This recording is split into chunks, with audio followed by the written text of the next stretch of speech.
She whispered, "Wait. I can't move." And the words were simple, but something in her tone made the room change. Suddenly everything felt closer, quieter and strangely intimate. Like the moment had pulled them out of the world and locked them into their own small space against the wall. Ethan wasn't prepared for how aware he became of the warmth of her arms beneath his hands, or how her breath brushed against his collar as she tried to steady herself. She looked embarrassed, cheeks flushed, eyes trying to avoid his, but she couldn't pull away, not without falling. So she stayed pressed gently against his hold, vulnerable in a way he had never seen her before.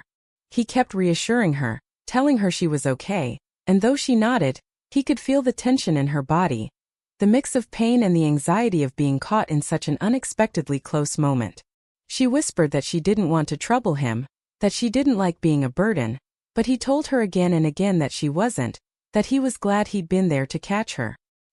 He felt her slowly try to shift again, but her ankle shook too much, and she winced harder, gripping his shirt with one hand without meaning to, pulling him a breath closer. That pull, that tiny accidental tug, made his own heartbeat stumble because it wasn't dramatic, it wasn't romantic in a loud or grand way, but it was real in a way that made him aware of her in a way he had never fully allowed himself to feel before. He tried to hide the rush of emotion, focusing only on keeping her safe. She apologized again, this time quieter, almost a whisper, and he told her gently, "It's all right, Claire. Lean on me until you're ready." She nodded, letting herself relax in his hold, her fingers still clutching his shirt lightly as if she didn't fully trust her legs. The sunlight shifted across her hair, and he had to force himself not to stare at her too long, worried she would catch the thoughtfulness in his eyes. There was no time to think too deeply about it though, because she tried again to stand on her own, only for her ankle to shake once more, and she winced so sharply that he instinctively tightened his grip, refusing to let her fall even an inch. Claire inhaled sharply as pain flashed across her face and she whispered, "Not yet. I still can't," her voice trembling just enough to break something small and quiet inside him, something he didn't fully understand yet.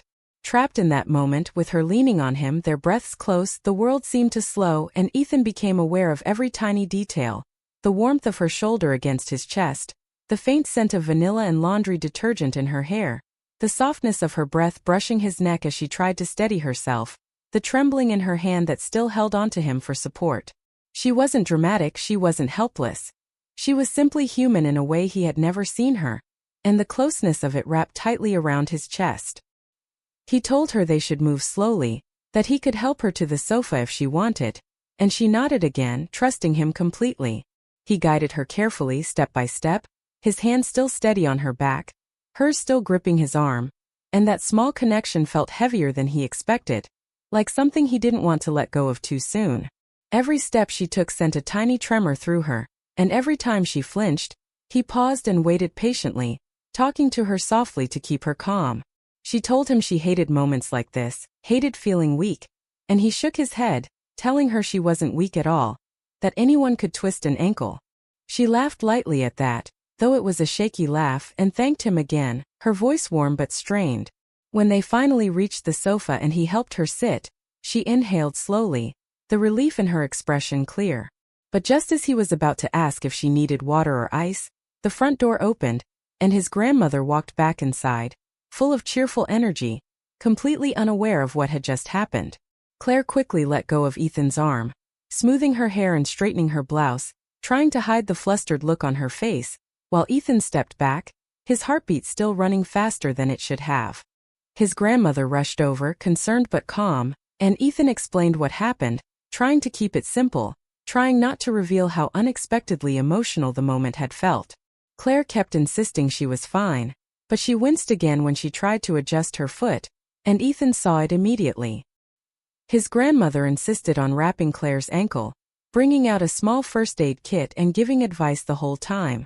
Claire sat quietly, grateful but slightly embarrassed, avoiding Ethan's eyes with a shy, unsure expression he wasn't used to seeing on her. When his grandmother stepped out again to get ice from the neighbor's freezer, the room fell silent. Ethan glanced at Claire, and she finally looked back at him, her eyes soft and full of something unspoken, a mix of gratitude and emotional weight. "Thank you for catching me," she whispered, her voice calmer now but deeper, more meaningful. Ethan nodded, not trusting himself to say more, because something about the moment still sat warm and heavy in his chest. She held his gaze for a second longer, and there was a hint of something there. Something he didn't fully understand yet but felt all the same. As if the moment they shared against the wall had quietly changed something between them. And though neither of them knew what to do with that feeling, both of them knew it wasn't going to disappear. Clare Dawson had always been part of Ethan's memories, tucked quietly at the edge of family gatherings, community events, and holiday dinners where she helped his grandmother with everything from arranging chairs to baking enough pies for a small army. And though Ethan had never admitted it to himself out loud, there was something about her that always made him pause just a second. Longer than he should have, something warm and steady in the way she moved through the world as if she'd learned long ago how to carry both joy and sadness without letting either break her. She wasn't much older than him, mid-40s, maybe 45 at most, but she carried herself with a kind of thoughtful grace that didn't feel like age, only experience. When he was younger, he'd seen her as simply one of his grandmother's closest friends, someone kind enough to remember his birthday and ask about his job, someone who gave gentle advice without sounding like she was lecturing. But now, standing in the living room after helping her sit down and seeing her ankle wrapped carefully with a loose bandage, he realized he had been pretending not to notice her for years. And the strangest part was that she had always treated him the same way she treated everyone else, with warmth and sincerity, but today felt different. Today felt like she had let him see a part of her she usually kept hidden. She sat on the sofa, breathing slowly through the fading ache in her ankle, trying not to look embarrassed, though he could tell from the soft red color in her cheeks that she was still replaying the moment he'd caught her. She brushed a stray piece of hair behind her ear and forced a small smile, and Ethan couldn't help noticing the way her eyes softened whenever she looked at him, as if she was grateful in a way she didn't know how to express. His grandmother, busy in the kitchen again, called out instructions about elevating the foot and drinking water, and Claire tried to laugh at the fussing, saying it wasn't as serious as it looked, but Ethan could see the tension in her face, the leftover fear from the fall. She apologized again for causing trouble, and he shook his head, telling her she never caused trouble, that she had been helping long before he showed up. That made her smile. Really smile, one of those gentle expressions that made the room feel warmer. When his grandmother left again to find a better wrap for the ankle, the quiet between them grew longer, more meaningful.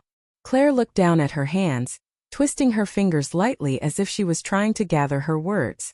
She finally said, "I didn't mean to scare you earlier. I wasn't expecting that to happen." Ethan told her he wasn't scared at all, only worried she was hurt. She looked at him for a long moment after that, her eyes holding something like appreciation mixed with something he couldn't name. There was a softness in her expression that made him want to step closer. But he didn't, afraid of crossing a line he didn't fully understand yet. Instead, he sat on the chair across from her, leaning forward just enough to show he was present, listening. She thanked him again, this time slower, deeper, like she wanted him to know the words weren't casual. She admitted that things like this frustrated her, not because of the pain but because she hated depending on people. She said she'd learned to take care of herself after years of handling too many things alone, and the way she said it carried a quiet ache that made Ethan see her in a new way, as someone who held more strength in her heart than most people realized. He told her it was okay to lean on someone occasionally, that even the strongest people needed that sometimes, and she smiled again, this time with a hint of sadness. She told him she admired how close he was to his grandmother, how he always helped without being asked. He shrugged it off, saying it was nothing, but she insisted it wasn't nothing, that kindness like his mattered more than people admitted. The room fell into a softer quiet after that, the kind that felt comfortable, like two people sitting inside a shared pause. Ethan noticed the little things, how Claire kept adjusting the blanket on her lap even though it was perfectly fine, how her breathing had steadied but her cheeks still held that shy pink color, how she kept glancing at him and then looking away quickly as if she wasn't sure what she was allowed to feel. He wondered if she felt the same strange pull he felt, this unexpected awareness that had started the moment he caught her and seemed to grow every time their eyes met. He didn't know what to do with the feeling. He didn't want to misread the situation, didn't want to make things awkward for his grandmother or for Claire. But he couldn't ignore the way his chest felt warm every time she spoke softly, or the way his thoughts kept drifting to her, even when he tried to focus on something else.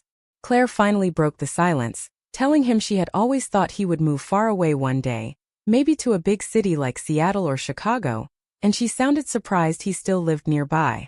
Ethan laughed gently, saying life didn't pull him as far as he once thought it would. She nodded like she understood that more deeply than she let on.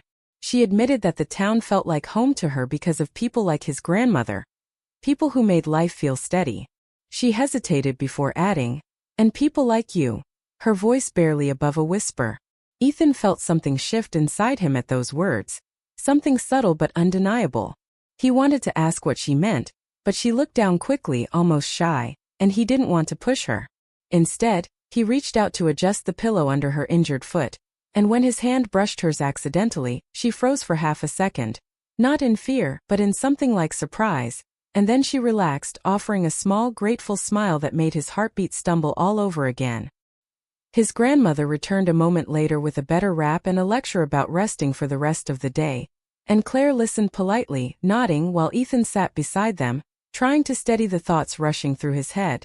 Claire insisted she didn't want to be an inconvenience, but his grandmother told her she was family, and that word, family, hit Ethan unexpectedly, making him realize just how long Claire had been part of their world, how familiar she had always felt. As his grandmother wrapped Claire's ankle, Ethan caught Claire watching him again, her expression softer than before, almost grateful in a way that felt personal. When his grandmother stepped out once more to answer the doorbell, Claire exhaled slowly, letting her shoulders sink back into the sofa. Ethan asked softly if she was okay, and she nodded, saying, "I'm just thinking. Today didn't go the way I planned." He replied, "Me neither."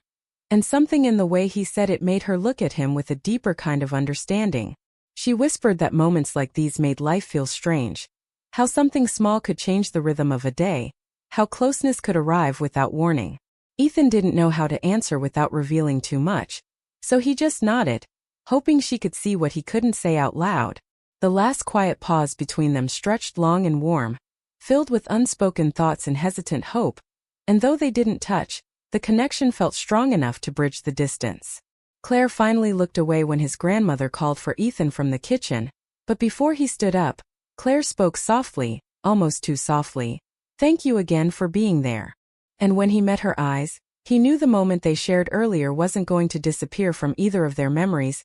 Claire tried to stand on her own again after a few minutes, insisting she didn't want to keep everyone busy with her accident, but the moment her foot touched the floor, a sharp tremble ran through her ankle, and before Ethan could even think, she grabbed his shirt with a tight, instinctive hold, pulling him close enough that he felt her breath catch against his chest as she winced and whispered a soft, shaky, "Wait, my ankle."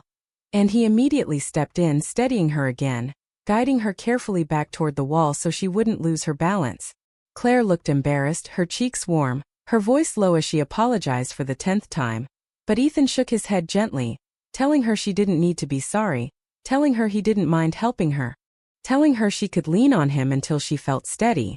She took a slow breath, looking up at him with eyes that carried both frustration and quiet trust, and for a moment he forgot about the loose rug, the boxes, everything except the fact that she was close enough for him to feel the faint tremble in her hands.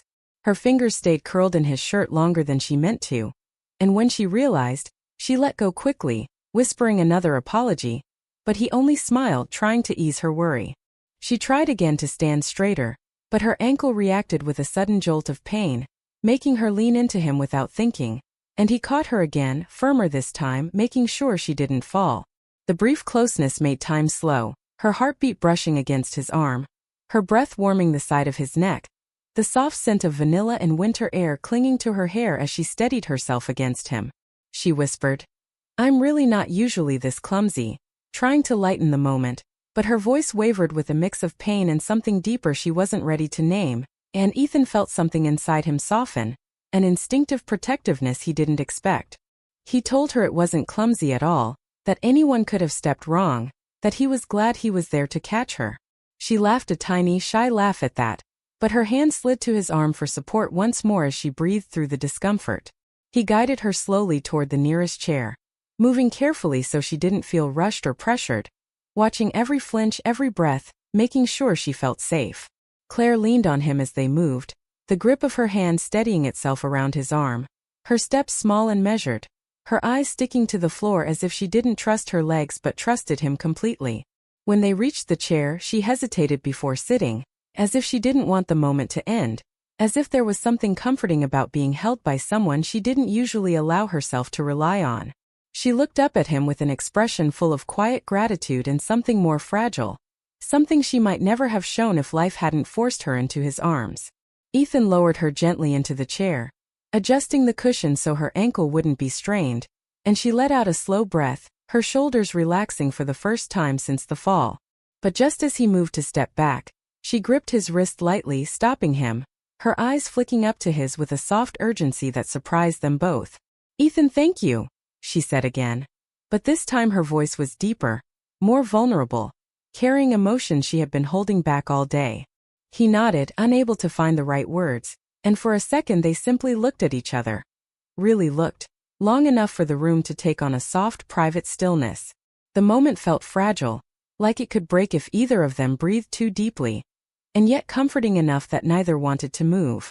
She finally let go of his wrist when she heard his grandmother's footsteps in the hallway, and Ethan stepped back just in time for the moment to disappear behind polite conversation and concerned questions about swelling and ice packs. Claire tried to sit straighter as his grandmother fussed over her ankle, determined not to look like someone who needed help, but every now and then her eyes drifted toward Ethan, catching him watching her with a softness she hadn't expected. When his grandmother left the room again, the quiet returned, this time even heavier, filled with leftover closeness neither of them knew how to handle. Claire cleared her throat gently, saying she felt embarrassed for nearly knocking him over, and Ethan shook his head, telling her he didn't mind at all, telling her he was just glad she was okay. She smiled at that, small, shy, genuine, and Ethan felt that same strange pull again. Something warm and unfamiliar that had been growing since the moment he caught her the first time. She rubbed her hands together as if trying to calm her nerves, whispering that she wasn't used to being taken care of, that she usually handled everything alone. Ethan moved a little closer without thinking, telling her she didn't have to handle everything alone today, not when he was right there and willing to help.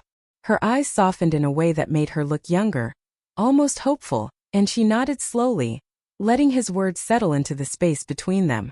She admitted she hated feeling vulnerable, that it made her feel exposed, and Ethan gently told her that vulnerability didn't make someone weak. It only made them human. That seemed to stay with her, lingering in the air as she looked at him with a kind of warmth she wasn't hiding anymore. She whispered that she didn't know how she would have gotten through the moment without him, and Ethan felt the honesty of her words settle deep inside his chest. When his grandmother came back with an ice pack, the moment broke again, but this time something unspoken remained between them, something neither of them pretended not to feel. As his grandmother wrapped the ankle and Claire thanked her politely, Ethan watched Claire's face carefully, the way she tried to act calm even though her emotions were still written all over her expression. When his grandmother stepped out to answer the door again, Claire exhaled softly and looked at Ethan with a small smile that held more meaning than any of her words. She whispered, "Today surprised me," and Ethan nodded, replying gently, "Yeah, me too." And in that quiet, brief exchange something changed, something subtle but unmistakable, something that neither of them fully understood yet, but both felt deeply enough that the room seemed to hold its breath with them. After Claire's ankle was wrapped and carefully propped on a pillow, Ethan stayed nearby, pretending to straighten boxes and tidy loose decorations, but in truth, he kept glancing toward her, unable to stop himself from checking if she was still in pain or if she needed anything. And each time their eyes met, she quickly looked down, as if she didn't know how to handle the quiet connection growing between them. His grandmother insisted Claire rest until she felt strong enough to stand, then bustled out to greet a neighbor at the door, leaving the two of them alone again in a room filled with warm afternoon light and soft silence that made every tiny sound feel heavier. Claire sat with her hands in her lap, fingers nervously brushing against one another, 1,000 unspoken thoughts flickering across her face. She finally lifted her eyes and said quietly, "I didn't mean to cause so much trouble today," and Ethan shook his head instantly, telling her she didn't cause trouble at all, telling her he was glad he'd been there, telling her he would have done the exact same thing for anyone he cared about. She paused at that last word, cared, and something in her expression softened, as if the word had landed somewhere deep inside her. She admitted she felt silly for falling, silly for leaning on him, Silly for letting him see her in a moment of weakness she rarely showed anyone. Ethan sat on the edge of the coffee table in front of her so she didn't have to turn her head, and he told her gently that everyone had vulnerable moments, that hers didn't make her any less strong, that she didn't have to carry everything alone all the time. She looked at him with a mix of gratitude and disbelief, as if no one had said something like that to her in years. Her voice lowered when she said, "I'm not used to people noticing things about me," and Ethan found himself leaning slightly closer, speaking softly as he told her he noticed more than she thought, that he had always seen how much she did for his grandmother and the community, how quietly she supported everyone without ever asking for anything in return. She blinked fast, her eyes turning shiny for a moment before she looked down at her hands again, whispering, "That's kind of you to say." Ethan didn't push her to meet his eyes. He just stayed near, giving her space while letting her know he wasn't going anywhere. The room stayed warm and gentle, filled with a calm that felt like it belonged only to them. After a moment, Claire quietly admitted that she had been feeling lonely lately, not because she didn't have friends, but because she often felt like she was living life in the background, always helping, rarely being helped. Ethan listened carefully, his expression soft, and he told her that she didn't deserve to be in the background, that she had more presence, kindness, and strength than most people he knew. She smiled at that, a real slow smile that made her look both beautiful and vulnerable in a way Ethan wasn't expecting. She said, "You're too sweet," but the way she said it felt like she meant something deeper. Ethan shrugged lightly, saying he was only being honest, and that made her laugh softly, the first relaxed sound she'd made since the fall. When she looked at him again, there was a new warmth in her eyes, something gentle and searching. She said, "Today felt strange but not in a bad way." Ethan nodded, agreeing quietly, telling her he felt the same, telling her he hadn't expected the day to shift the way it had, but he didn't regret any moment of it. She held his gaze longer this time, and the air between them grew thick with something unspoken, something that felt like hope mixed with fear, something fragile yet steady. She started to say something. Ethan saw her inhale softly, as if she was gathering courage, but before the words came, his grandmother shouted from the porch, breaking the moment like a soft crack across the air. Claire looked away quickly, trying to hide the warmth in her face, and Ethan stood up slowly, not wanting to move but knowing he had to answer. He asked gently if she needed anything before he went to help his grandmother, and she shook her head, giving him a small smile that carried a quiet message he couldn't fully read yet. He walked toward the door, but before he stepped out, he glanced back one more time. Claire was watching him with an expression she didn't hide fast enough. Something thoughtful, something tender, something that looked suspiciously like a feeling she wasn't ready to speak aloud. When their eyes met again, she didn't look away this time. She just gave him a soft, grateful smile that said everything she didn't have the courage to say yet. Ethan left the room with his heart beating a little too fast, and Claire exhaled shakily, touching her chest as if she was trying to steady the sudden rush of emotion she didn't expect. They both knew the moment wasn't finished, that something had started quietly between them, something that felt too real to ignore. And though neither of them said a word about it, both carried the same thought. Today had changed something, and whatever it was only the beginning.